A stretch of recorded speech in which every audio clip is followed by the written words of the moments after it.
Hello guys, नमस्कार। मैं निशा यादव अपने यूट्यूब चैनल पर आप सभी का स्वागत करती हूँ। और मैं एक कजरी गीत सुनाने जा रही हूँ। आप लोग कैसा लगा कमेंट में ज़रूर बताइएगा और फुल वॉच करके आप लोग कजरी गीत सुनिएगा। और ऐसे कजरी गीत आप लोग कभी नहीं सुने होंगे, पहली बार यूट्यूब पर सुनेंगे।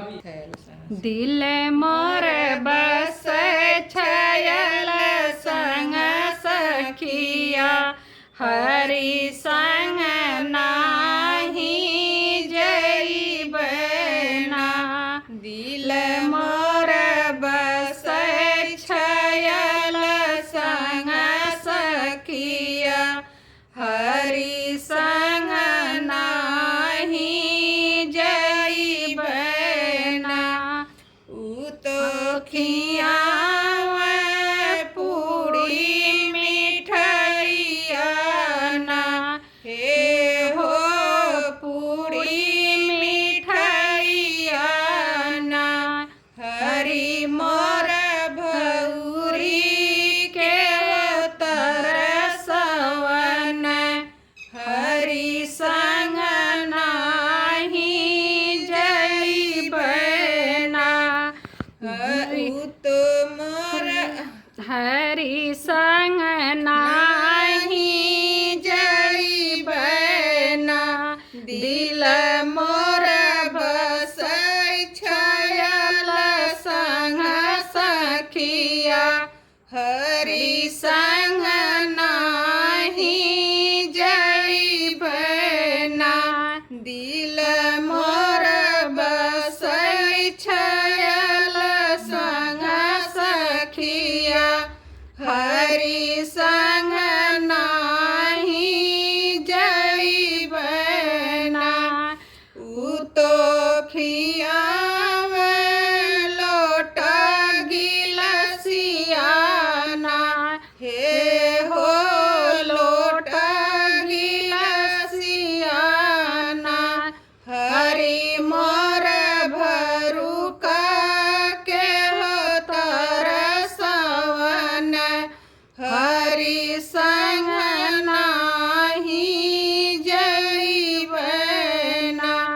हरि मोर भरुका के तरसवन हरि संग नाही जइबना।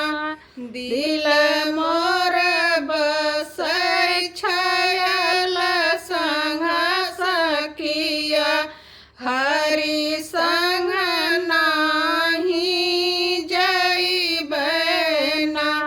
उ तो खियावे खरस परिना, हे हो खरस परियाना।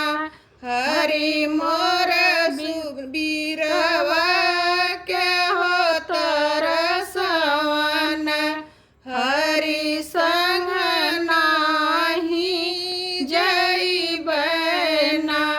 हरि मोर बीरवा के तरसवन हरि संग नाही जइबना। दिल मोर बस छयल संग सखिया हरि संग नाही जइबना। दिल मोर बस छयल संग सखिया हरि संग नाही जइबना। उ तो सुतावे तो सगलई चाना, हे हो तो सगलई चाना। हरि मोर झिलंगा के तरसवन हरि संग नाही जइबना। हरि मोर झिलंगा के तरसवन हरि संग नाही जइबना।